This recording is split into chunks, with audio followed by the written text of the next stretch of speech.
Welcome back to the History Channel at Fort Stewart, Georgia, home of the 3rd Infantry Division. I'm Arthur Kent. Thousands of soldiers from here are currently stationed in Kuwait at a U.S. staging point so massive it covers more than 1,600 square miles. In 1991, in Operation Desert Storm, U.S. troops like these were prepared for fierce ground resistance from the Iraqi army. But in fact, they were in for a big surprise. No one expected the scenario they would encounter. Join us now for Operation Desert Storm, the ground war. 3,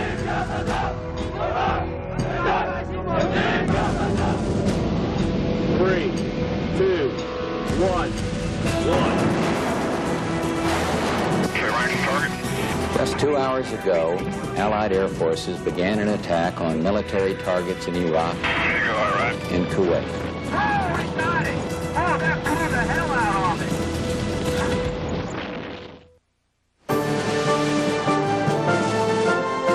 From the first day of Operation Desert Storm, the air campaign was a resounding success. But the American commanders knew that a ground war against the Iraqis would be a far greater challenge. When we looked at what we were facing, we were significantly outnumbered. When planning began in September 1990, General Norman Schwarzkopf believed that as many as 545,000 Iraqi troops were occupying Kuwait. He had only 200,000 Allied troops headed to the Persian Gulf region, enough to protect Saudi Arabia, but that was about all. We had a difficult time with ground operations in that we had limited number of ground forces. As a result, our initial attacks were directly into the face of the enemy in Kuwait. Well, that really didn't make much sense. Schwarzkopf and his generals, who had fought as junior officers in Vietnam, wanted a different kind of war, one with enough troops and firepower to ensure a quick and decisive victory with minimum casualties. The war in Vietnam was a presence, I guess I would say, at many of the discussions and the debates. They wanted to make certain that this time around that we didn't have the same kind of mistakes, frankly, that were made in Southeast Asia. Schwarzkopf asked the Bush administration for more forces to mount a successful ground assault. He got 3 more aircraft carriers, reserve troops, and most importantly, the heavily armored 7th Corps, then stationed in Germany. We had the complete support of the President of the United States and Secretary of Defense. Mr. Bush and Mr. Cheney made sure that we had whatever forces we needed. So when it came time to request the 7th Corps, there was never a doubt it was done. While the 7th Corps was on its way from Germany, Schwarzkopf and his planners began laying out their strategy to mount their primary attack from a direction Saddam Hussein would not expect. He planned to launch the Marines on the first day of the war and play into the Iraqi assumption that the Marines were the main attack, to draw down the Republican Guard. And the second day of the war, he would launch this massive armored force, Army armored force, through the western desert to come in behind the Iraqis and cut them off. Schwarzkopf called it a left hook. The 2 armored Army corps would move in from the left across the desert. The Marines' role would be crucial to the operation's success. We were in support of the Army attack in that we were going certainly to hold those Iraqi forces in Kuwait in place. Well, I knew we were going to do a lot more and hold them in place. They were either going to surrender or be killed, and we were going to liberate Kuwait. In order for his left hook to work, Schwarzkopf had to move 2 Army corps, 2 Marine divisions, and several Allied brigades hundreds of miles across the desert. And he had to do it in secret. Working in Schwarzkopf's favor was Saddam Hussein's assumption that the Americans would never leave the roadways and forge their own path across the unmarked desert terrain. Remember, Saudi Arabia, Kuwait, and the deserts of Iraq are trackless deserts. Even the maps look like wallpaper. There's no distinctive with the occasional road, and that's it. You could travel for an hour and look around and think you were in the same spot. One spot looked the same as the other. But the American military had a new tool, the Global Positioning System, or GPS, to help them navigate the desert. Drivers and ground troops had small handheld devices that could communicate with a system of satellites. Within seconds, the devices could give them their exact coordinates. I can tell you, if it were not for GPS, I personally would probably still be wandering around the desert in Saudi Arabia and in Kuwait. GPS allowed us to fight a division by not using boundaries as we knew them before, not using physical boundaries, geographical boundaries.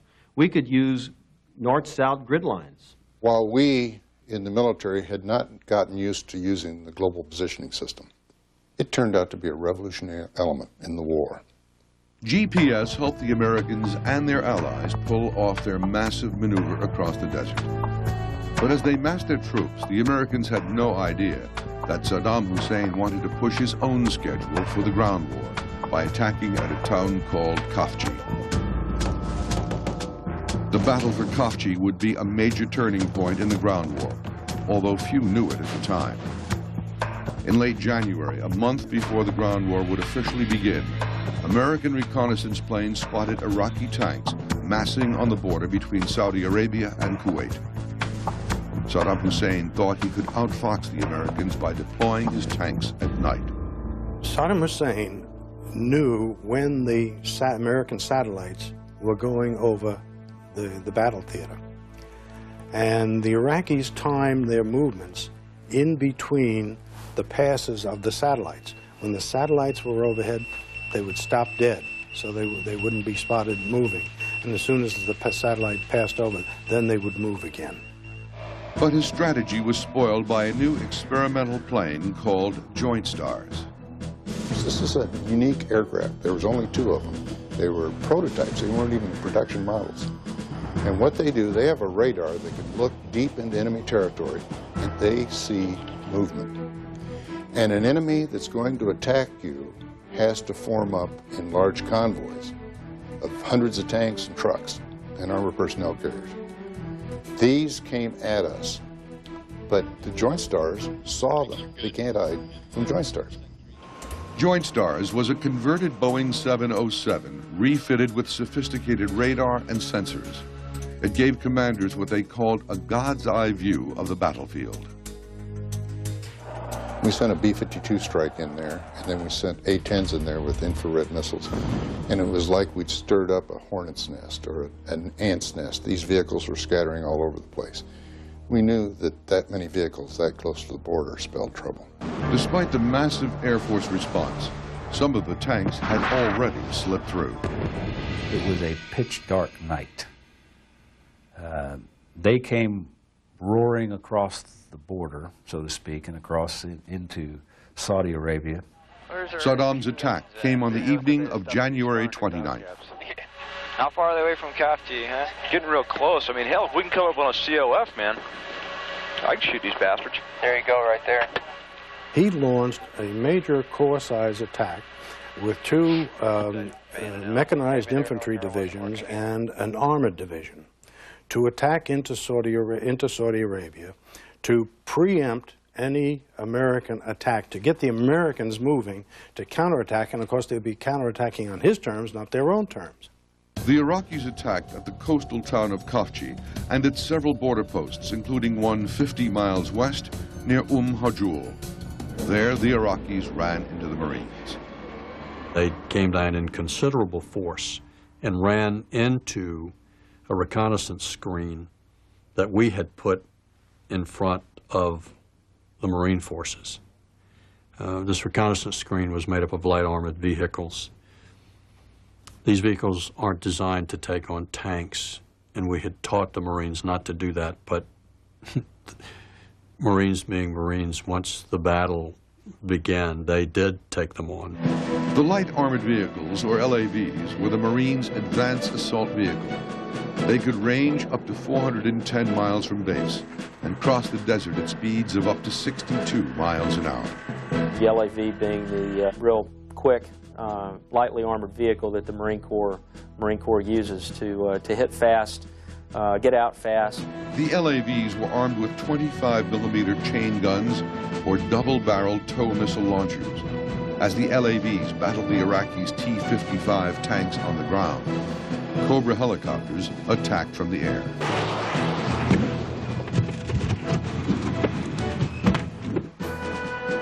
Cobras were first designed as the Army's primary attack copter in Vietnam.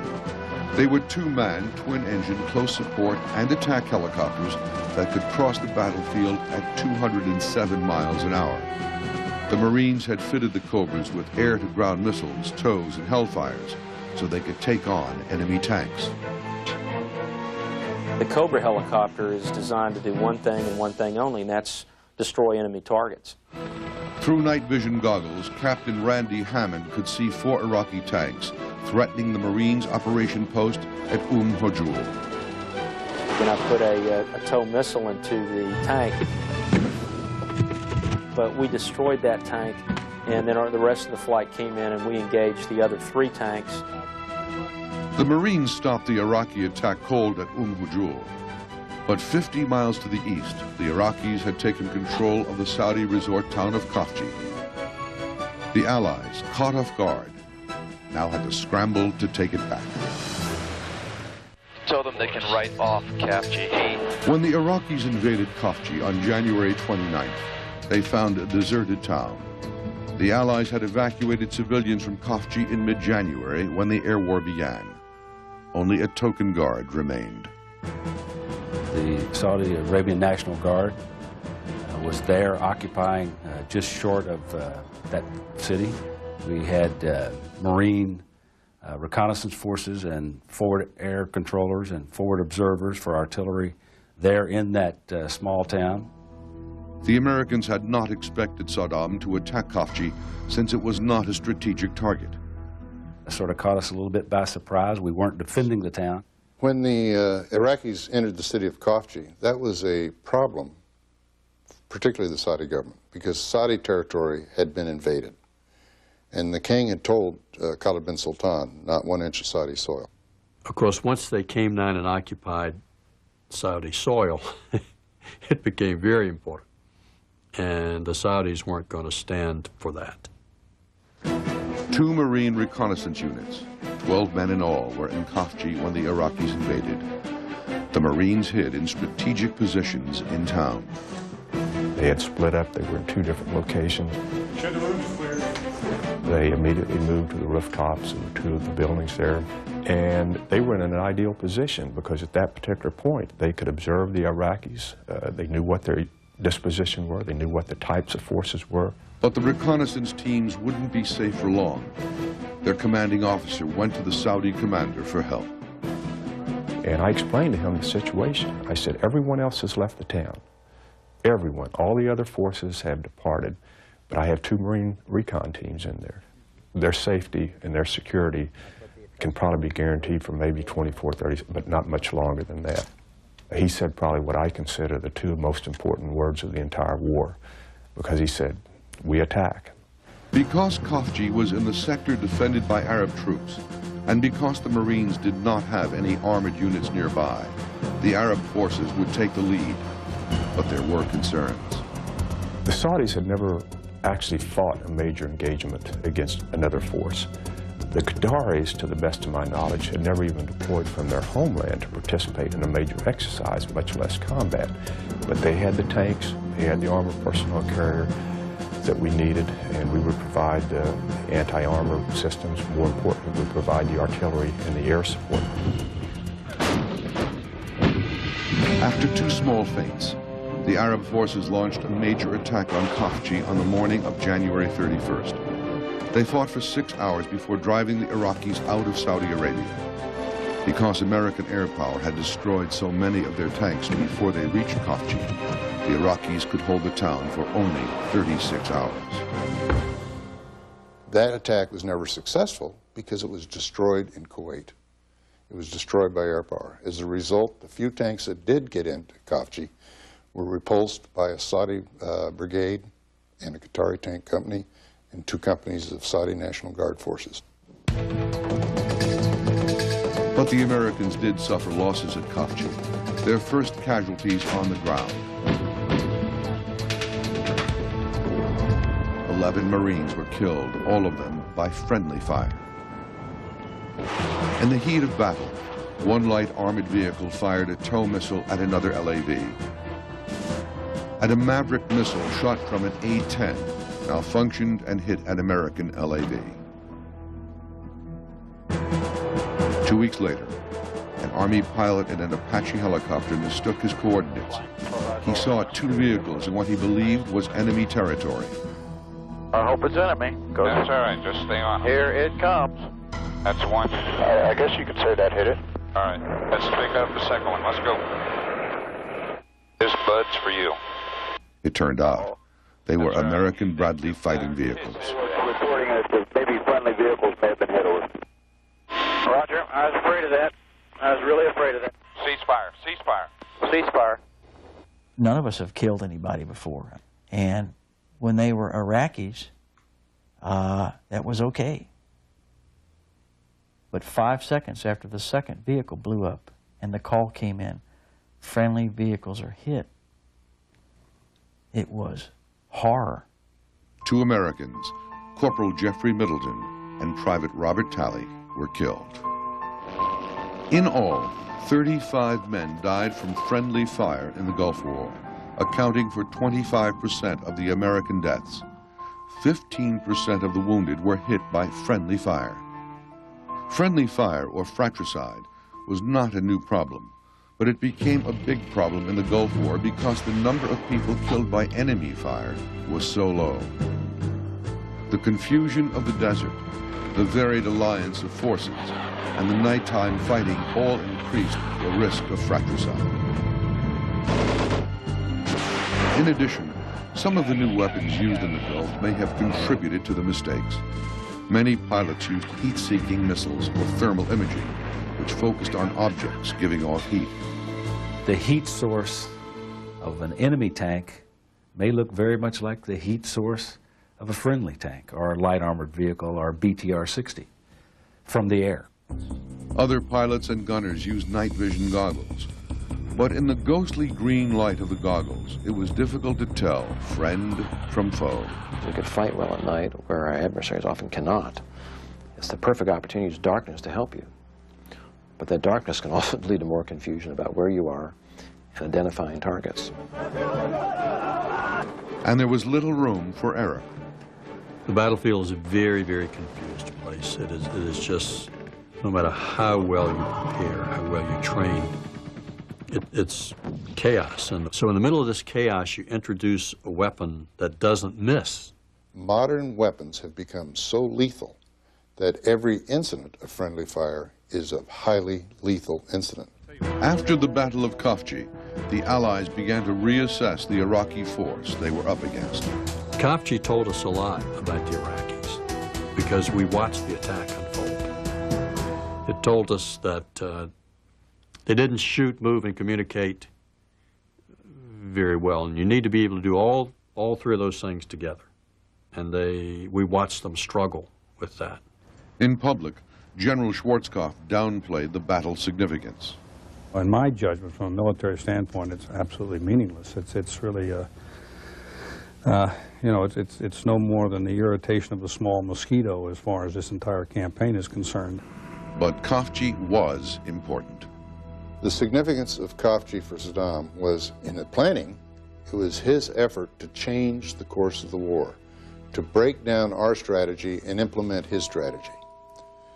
Of course, when it failed, it sealed his doom. It showed that they could not defeat us on the ground, that we would not waver from our strategy of destroying his army from the air before we began ground operations.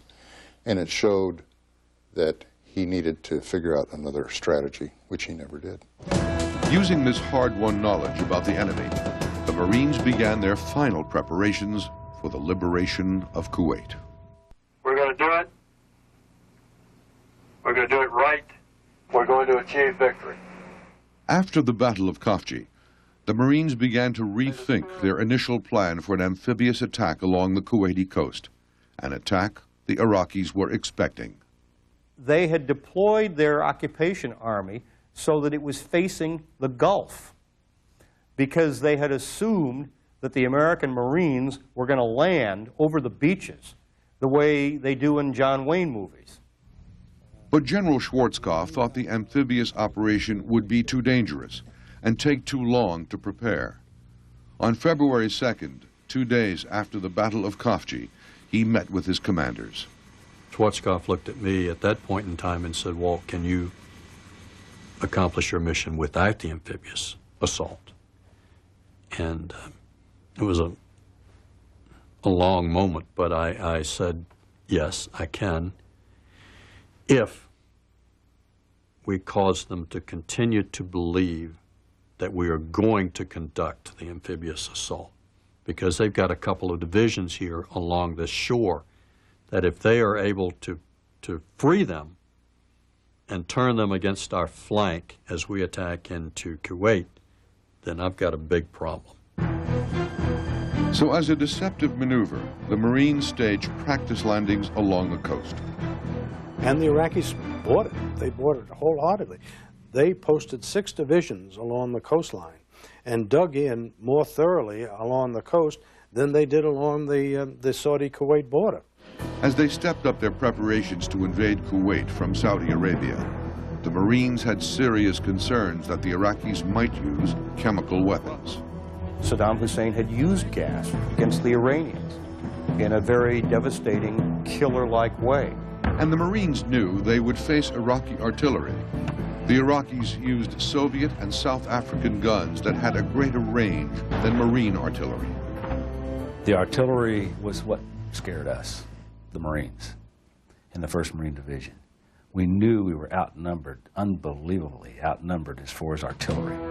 To reduce the threat from the Iraqi artillery, the Marines used what they called a combined fire system that employed ground radar and air support. We wanted actually to get into the mind of the artilleryman that when he got on that gun, he was susceptible to being attacked by artillery and by air. So we did a sophisticated system of raids using radars. The Marines were also concerned about crossing the minefield Saddam Hussein had erected along the Kuwait-Saudi border, called the Saddam Wall. The Marine Corps had what looked on paper like the most difficult and deadly assignment. We were told that 1 in 4 would be killed or wounded crossing the minefield and the line of death, as it was called. To better understand this threat, the Marines secretly sent several scouting units into Kuwait. Before everyone knew of G-Day, our Marine reconnaissance force went in, small teams of 6 or 7 men, and actually got into the minefields and assessed what was in those minefields. As the day for the ground war drew closer, more than 3,000 Marines infiltrated across the Iraqi lines. We literally did it on our hands and knees. Young Marines did it with bayonets in their hands, sticking the blade into the sand, and if it chinked on metal, you knew it was a mine, and you'd kind of step to the right or the left, and you just kept crawling. The information they provided about the location of the mines would prove invaluable to the rest of the Marines as they prepared for G-Day, now just hours away. I have therefore directed General Norman Schwarzkopf, in conjunction with coalition forces, to use all forces available, including ground forces, to eject the Iraqi army from Kuwait. The 1st and 2nd Marine Divisions, 40,000 troops in all, began the assault into southern Kuwait. Their left flank was protected by the Army's Tiger Brigade, which was the 1st Brigade, 2nd Armored Division. On the Marines' right flank were the combined Allied Arab forces from Kuwait, Saudi Arabia, Egypt, and Qatar. The units began their invasion at dawn on February 24th. G-Day was a dark and gloomy morning as it started to get light. The smoke from the oil fires was very heavy. Hussein had ordered all of the Kuwaiti oil fields blown up. These are extremely high-pressure wells, so you had this huge, huge fire burning with dark black smoke. You could walk into the smoke and think you were in the dead of night, but yet it was still the middle of the day. Luckily for the Marines, the wind was blowing the smoke away from them that morning. To breach the Saddam Wall, the Marines used special equipment, the most important piece, a plow attached to the front of their M60 tanks. You take a regular tank and you put a big, huge plow in front of it with huge metal teeth this big so that the mine really won't destroy it, and it plows through the sand and plows these things and pushes them aside, literally plows a furrow through the minefield. They also used line charges, rocket-propelled cords shot from the back of a tank. Attached to the cord were hundreds of small plastic explosives, which the Marines could detonate to explode the mines. One line charge could clear a 330-foot path through a minefield. With the special equipment and the intelligence they received from their early reconnaissance teams, the Marines were able to breach the first set of minefields. It was done very quickly because we hit at the points where they were the weakest. But getting through the first minefield was only the beginning. We knew that once we penetrated that first barrier, that the momentum of the attack absolutely had to remain as intense as we could make it and move as fast as we could to move up to the second barrier and then penetrate the second barrier. We could not allow ourselves, in other words, to pause, because the Iraqi counterattack could have been devastating if we were caught between two major barriers of that type. As the Marines advanced, they had close air support from their own aviation units. The AV-8B Harriers, called jump jets because they could take off and land vertically. Each carried a 25-millimeter cannon and a 4-ton bomb load. They flew with FA-18 Hornet fighter bombers, single-seat carrier-based jets. The Hornet was the Marines' premier attack aircraft. Both jets worked closely with ground forces. We used counterfire in a very unique way on that battlefield. Not only did we do counterfire with artillery against artillery, we used counterfire with our F-18s and our Harriers. We had a forward air controller with the artillery radars, which could give 10-digit grid points of where the enemy artillery was shooting from. That forward air controller would pass that information to the F-18s, who would immediately put it into their guidance system and attack the Iraqi artillery. With that kind of firepower, the Marines were able to breach both minefields the first day of fighting. But their fiercest opposition was still to come. The biggest challenge for the Marines on the first day of the ground war was the overwhelming number of Iraqis who were surrendering. We'd made some preparation. We'd actually stockpiled food. We had indicated places for POW compounds, sort of the normal kind of thing that you would do. But we didn't expect them to surrender in such huge numbers. Thousands surrendered the first day, posing a logistical problem for the Marines. Enemy prisoners of war have a tendency to really hold you down, to cause you to collect them, to process them, to get them back to safety, to get them out of the battle, and so on. And it takes a lot of time to do that. But more dangerous were the smaller groups of Iraqis who continued to fight. My estimate has been that probably 75% of them surrendered, 25% decided to fight. Telling the two groups apart was not always easy. If you put yourself in the shoes of the young Marine who has been taught that these that are surrendering, he's not supposed to kill them. But at the same time, he's got over here people shooting at him that he's got to deal with. Get him out of here! Let's go! And it was very difficult to ascertain which was surrendering and which wasn't. Oftentimes, as they were apparently engaged in discussions on what they should do, and they would hear us, they would all start running to the trench lines, and then we'd begin to receive fire as a result of it. Despite those delays, the Marines advanced an astonishing 30 miles the first day. They camped at the Al-Burqan oil field that night. When the Marines and the Eastern Area Corps moved through those minefields, through those barbed wire, through those fire trenches, past those abandoned artillery sites, then that was a huge relief, because then we knew the rest of the attacks, which would be delayed a little bit, would go much smoother.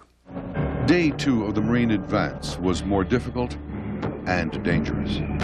The smoke from the burning oil fields was now blowing into their faces.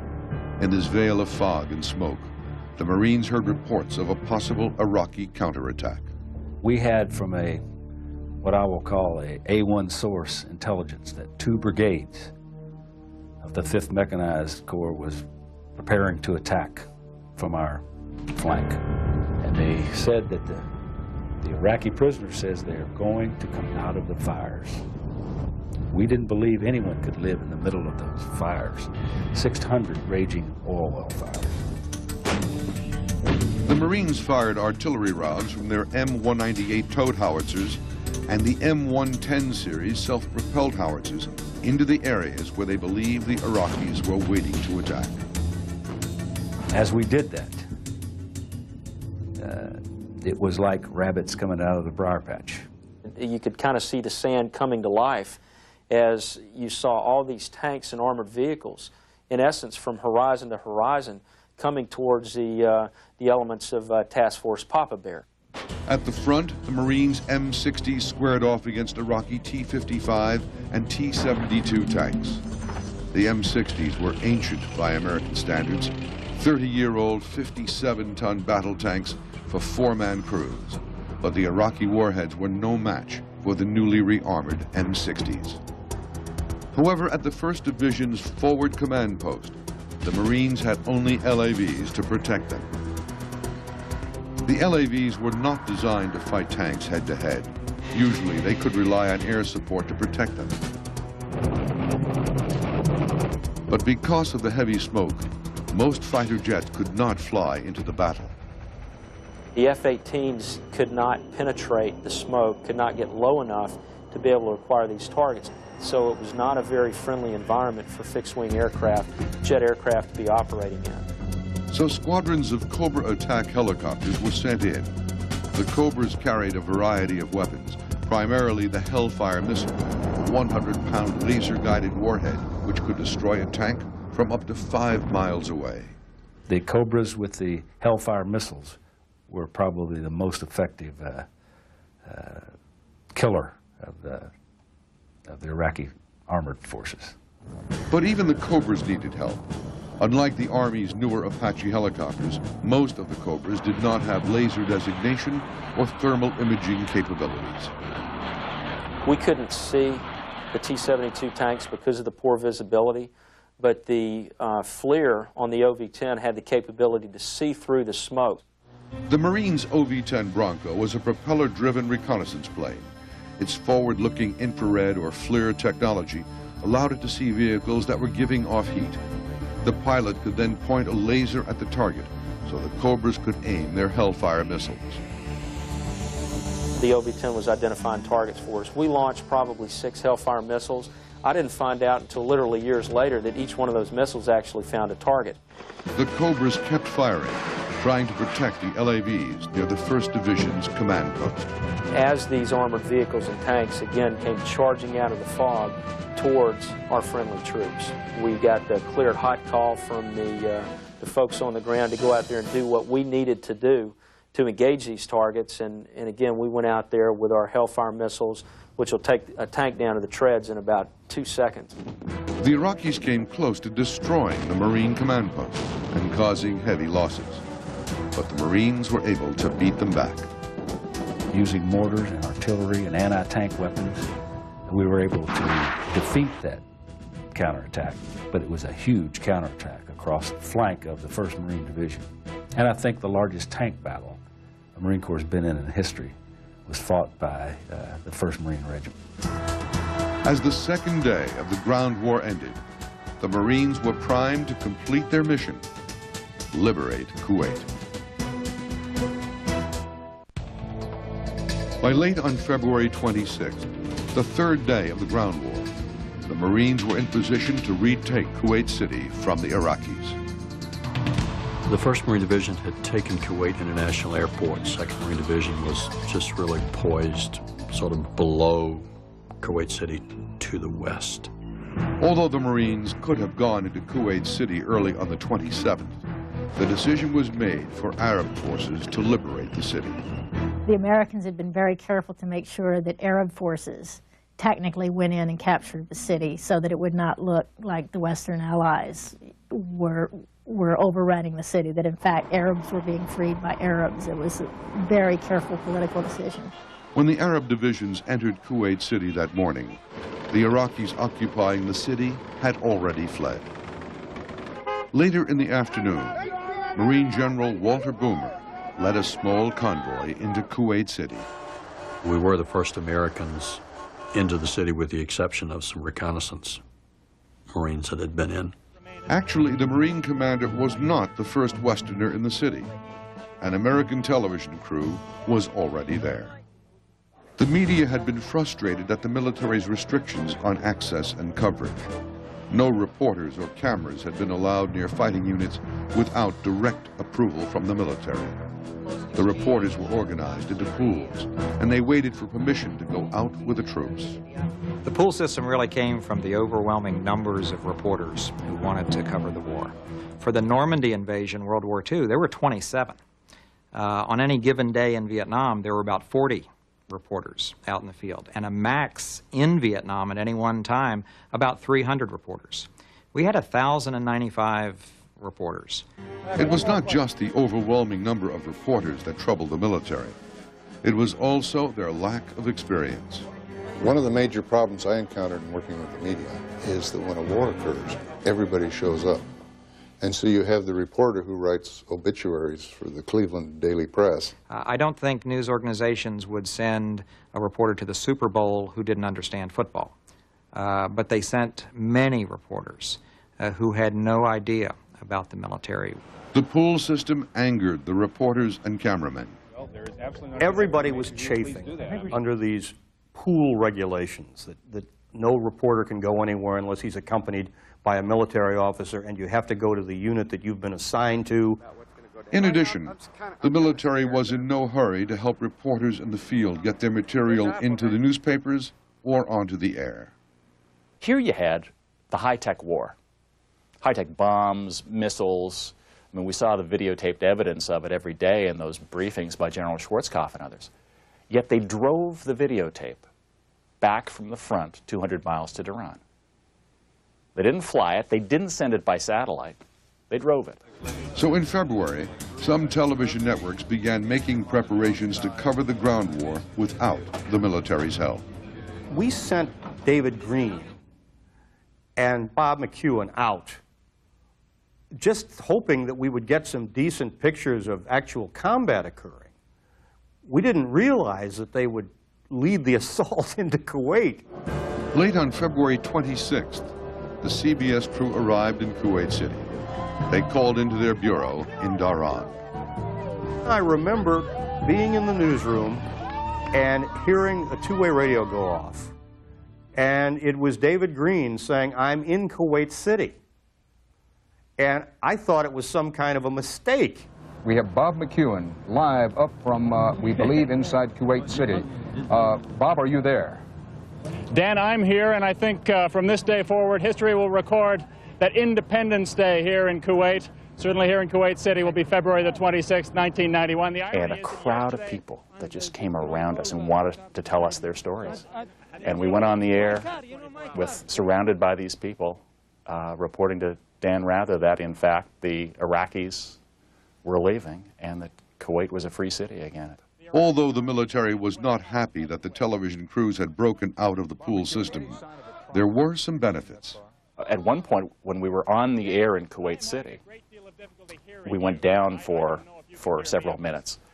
And I am told that there were calls from the State Department and from the Pentagon to CBS saying, "Could you put those guys back up again, please?"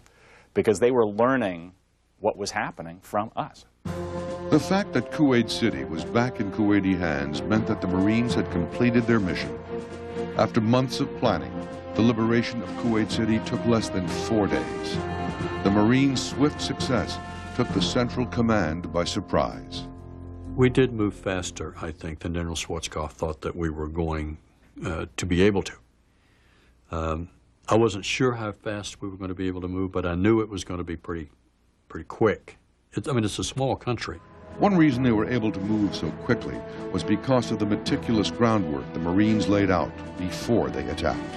I felt that our plans and our preparation was good enough so that we would move very quickly. We would retake Kuwait very quickly, with casualties perhaps in the hundreds, but we were able to do it in 3 days with hardly any casualties. Another reason the Marines moved so fast is that there were not as many Iraqis opposing them as intelligence had led them to believe.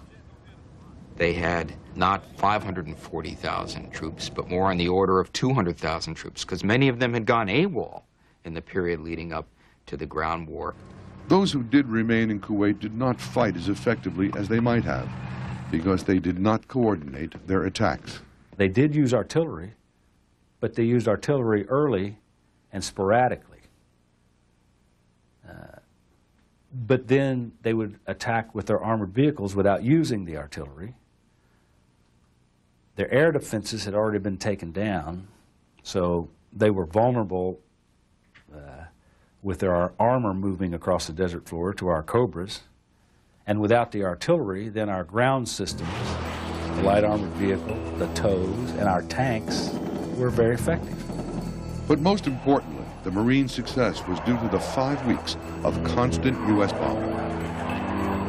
The air war took its toll on the Iraqi soldier. I mean, it was devastating. And that air campaign made our job a lot easier. They were a broken, beaten army by the time the first ground troops moved against them. And that was largely because of the tremendous air power America put into the skies. For the Marines who entered Kuwait City on February 27th, the Persian Gulf War was over. It was an exhilarating triumph. We were all very battle-weary and very tired, but it just lifted our spirits because the Kuwaiti people were in such jubilation, such celebration. I can remember Kuwaiti families coming up when they could get to us and holding up their babies for us to touch their baby. I can remember them saying, "Thank God, George Bush, thank God, Marines." As you began to listen what they were saying, it was literally thousands of people now as we drove along. It was, God bless you, America. Thank you. We love you. So for us, that was a pretty emotional time. For the Marines, many of whom had trained and waited in the Saudi desert for 6 months, their hard work had paid off. Kuwait City was once again free. Their mission was accomplished. But the war was not over yet. Saddam Hussein had held back the Republican Guard, his elite professional army, from the brunt of the American air campaign. Taking on the Republican Guard would be the job of the Army's heavy armored divisions.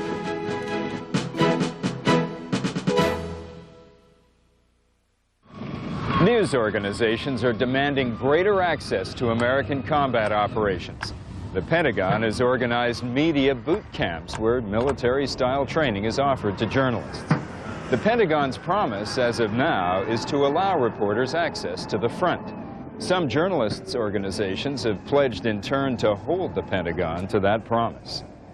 In our next program, we look at the final hours of the ground war and the controversial decision by the U.S. to end it after just 100 hours. The History Channel will continue with our perspective on current events. I'm Arthur Kent. Stay with us because history matters. The Pentagon has all but transformed the news media here into another branch of the military. The press office says it doesn't want too many reporters cluttering up the battlefield. The result? Americans are seeing the Pentagon's version of the war. Everything from the ship, airfield, or ground unit the pool will visit to the length of the assignment is under military control. Coming up next, the unexpected end to Operation Desert Storm, the final showdown, only on the History Channel.